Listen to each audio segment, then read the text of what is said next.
అందరికీ praise the lord. ప్రభువునందు ప్రియమైన దేవుని బిడ్లారా, మీకు ఆత్మీయ ఆహారాన్ని అందించడానికి ఉదయకాలం నా దేవుడు మీకు చక్కటి అవకాశాన్ని ఇచ్చాడు. కాబట్టి కొన్ని నిమిషాలు మీరు జాగ్రత్తగా వినాలని ప్రభు పేరట మనవి చేయించు ఉన్నాను.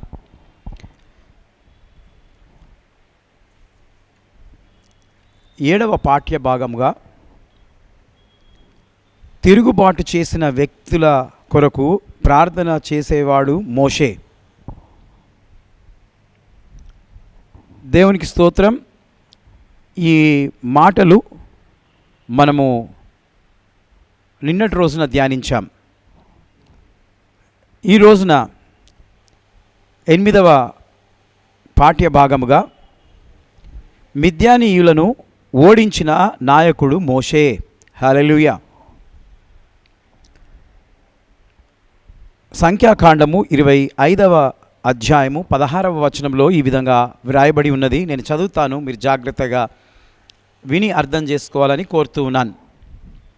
మరియు యెహోవా మోషేకు ఇలాగ సెలవిచ్చెను, మిద్యానీయులు తమ తంత్రముల వలన మీకు బాధకులై ఉన్నారు, వారిని బాధ పెట్టి హతము చేయుడి.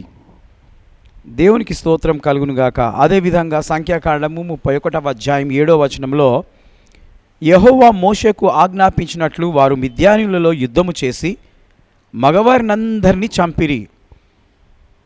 దేవునికి స్తోత్రం కలుగునుగాక. మిద్యానీయులతో యుద్ధము చేసి మోషేకు దేవుడు ఆజ్ఞాపించినట్లుగా మగవారినందరినీ చంపినట్లుగా వాక్యంలో మనం చూస్తున్నాం. ప్రియమైనటువంటి దేవుని బిడ్డలారా, మిద్యానీయులు దేవుని విరోధులు. చూడండి, ఈ లోకంలో మనుషులకు కొంతమంది విరోధులు ఉంటారు. ముందు చాలా మంచిగా ప్రవర్తించి, మంచిగా మాట్లాడి, మంచి స్నేహితులుగా ఉండి విరోధులుగా అయిపోతారు. మోషే తన నాయకత్వంలో దేవుని విరోధులను ఓడించాడు. కాబట్టి విరోధులను ఓడించాలంటే మామూలు మాట కాదు. దేవుడు ఒకరికి తోడై ఉంటేనే తప్ప ఆ విజయాన్ని సాధించలేం.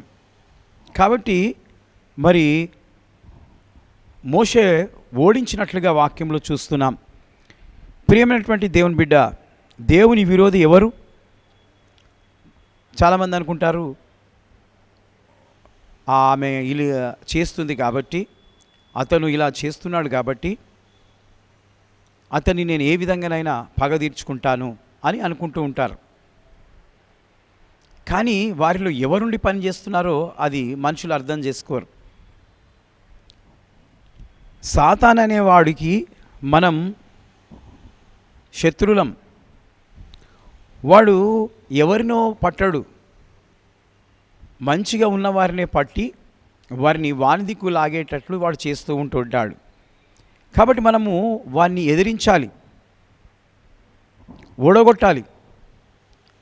అపవాది మనల్ని శరీరాశతోనూ, జీవపు డంబముతోనూ, నేత్రాశతోనూ వచ్చి మనల్ని ఓడగొట్టడానికి చూస్తాడు.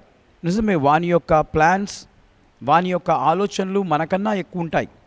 కాబట్టి వాడు మనుషునికి ఎలాంటి ఆశను కలిగిస్తాడనంటే, నేను చెప్తున్నట్లుగా మొదట శరీరాన్ని అటాక్ చేస్తాడు, రెండవది నాలుకను అటాక్ చేస్తాడు, మూడవది కళ్ళను అటాక్ చేస్తాడు.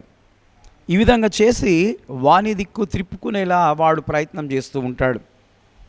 కనుక మనము కనిపెట్టి వాన్ని ఎదిరించి ఓడించాలి. హల్లెలూయా. ఒకవేళ ఆ విధంగా నీవు చేయనట్లయితే నీ ఓడిపోతావు. కాబట్టి దేవుని బిడ్డలారా, వింటున్న ఈ మాటలు మీరు మీ హృదయంలో భద్రం చేసుకొని సాతానును ఓడించే విధంగా ఉండాలని, మీ విరోధులను ఓడించే విధంగా ఉండాలని ఈ మాటలు చెప్తూ ముగిస్తున్నాను. దేవుడి మాటలు దీవించి ఆశీర్వదించును గాక. May God bless you.